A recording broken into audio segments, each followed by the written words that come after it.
The man who survived not one, but two atomic bombings. The unbreakable spirit of Tsutomu Yamaguchi's.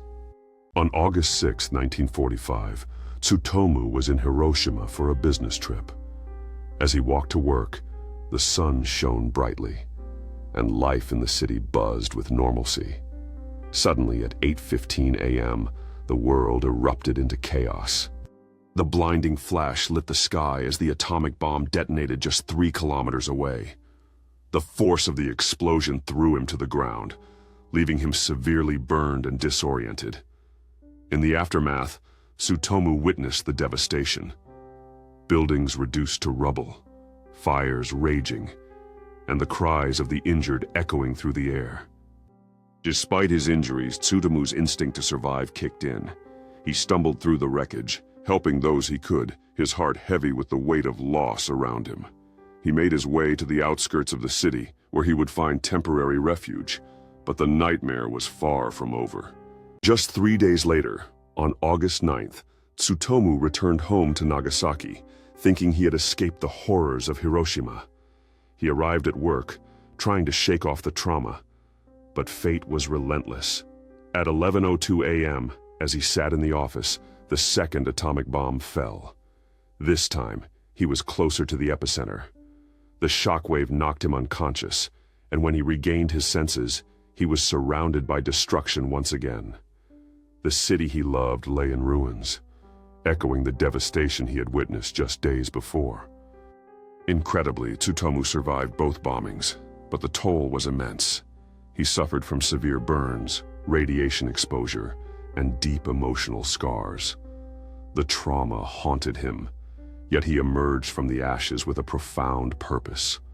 Tsutomu understood that his survival was a rare gift, and he vowed to use his voice for peace. In the years that followed, he became an advocate against nuclear weapons, sharing his story with schools and communities, ensuring that future generations would understand the devastating consequences of war. Tsutomu traveled internationally, speaking before audiences, his message clear: we must never forget the horrors of nuclear warfare. His life serves as a powerful reminder of resilience in the face of adversity. Tsutomu Yamaguchi passed away in 2010, but his legacy lives on, inspiring countless individuals to promote peace and advocate for a world free of nuclear weapons. On a sunny day in August 1st, 2009, the atmosphere at the skydiving center buzzed with excitement. Dave Hartstock, an experienced skydiving instructor with over 3,000 jumps to his name, was preparing for a tandem skydive with his first-time student Shirley Dygert, filled with a mix of exhilaration and nerves, eager to experience the thrill of freefall. They suited up, and the two climbed into the aircraft, anticipation palpable in the cramped cabin.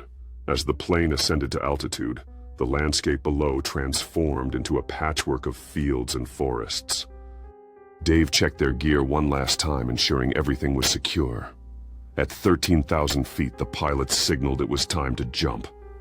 With a nod of encouragement from Dave, Shirley stepped to the edge of the open door, adrenaline surging through her veins.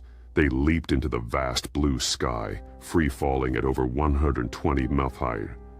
For the first few seconds, the rush of wind enveloped them. Shirley felt weightless, her fears dissipating as they soared through the air. But suddenly, amid the thrill, disaster struck. Dave deployed the main parachute, but it malfunctioned, twisting and catching in an uncontrollable spiral. Panic surged in his chest as he realized they were in serious trouble. With mere seconds to act, Dave's training kicked in. He fought to regain control but knew they had no time. In an instinctive act of selflessness, he positioned his body to shield Shirley from the impending impact, preparing to absorb as much of the shock as possible. As they plummeted, Dave managed to deploy the reserve parachute. It opened, but not fully. The altitude was too low and they were still descending at a perilous speed.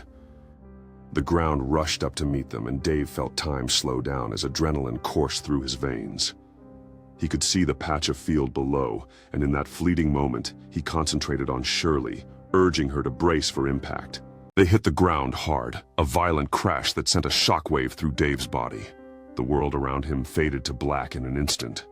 When he came to, pain coursed through him, But his first thoughts were for Shirley. He turned to her, relieved to see she was conscious, though clearly shaken. Emergency responders arrived quickly, but the reality of their situation was dire.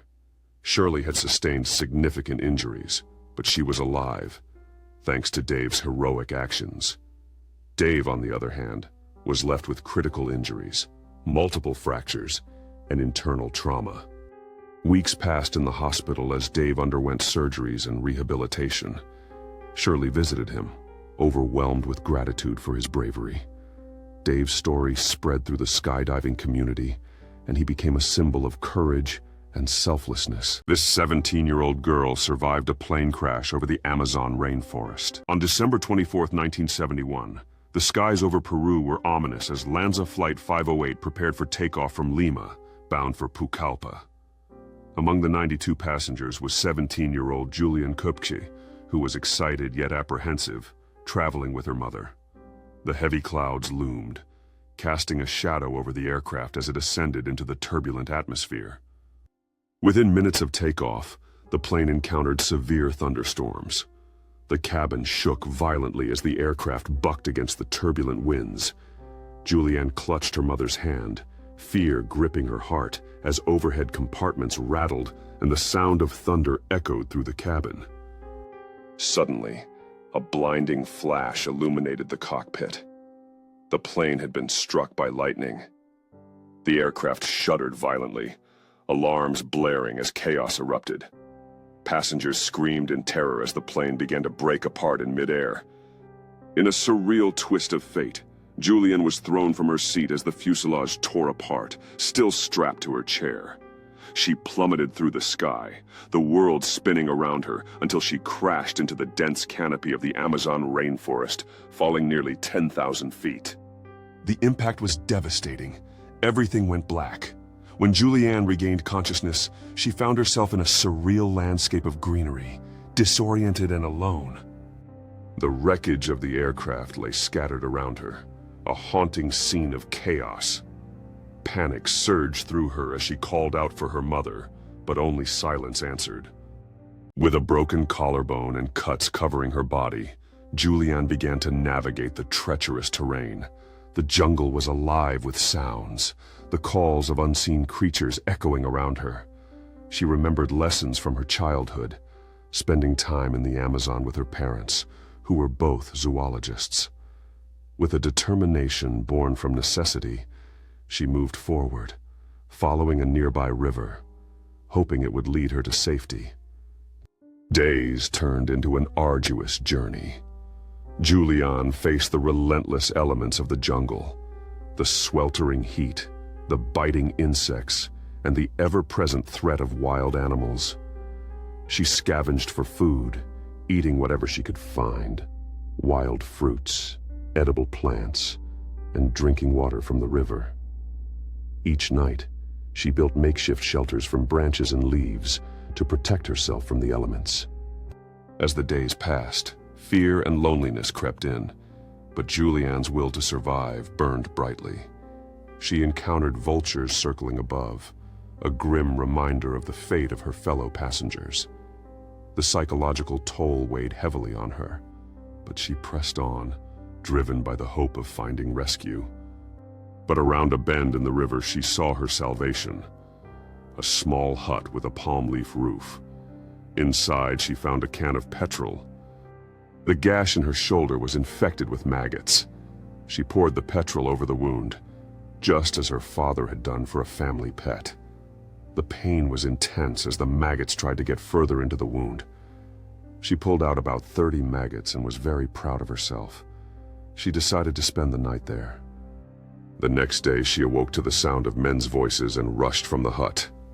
After 11 grueling days in the jungle, exhausted and on the brink of despair, Julianne stumbled upon a group of local fishermen.